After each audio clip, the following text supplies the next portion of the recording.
আমরা 100 দিন রাস্তাতে আছি, যতদিন না আমরা অভয়ার ন্যায় বিচার পাবো আমরা রাস্তাতেই থাকবো। আমাদের এই লড়াই চলবে।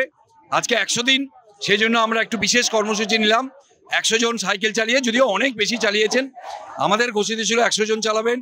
100 সেকেন্ড আমরা নীরবতা পালন করব এবং আমরা 100টি মশাল জ্বালাবো। সেই কর্মসূচি আমরা এখানে পালন করেছি।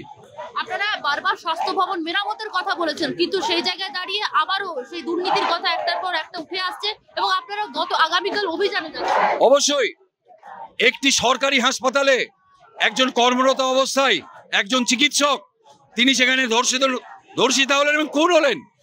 এইটি কি সরকারের যে স্বাস্থ্য দপ্তর তার দায়িত্ব নিয়ে যেতে পারেন না?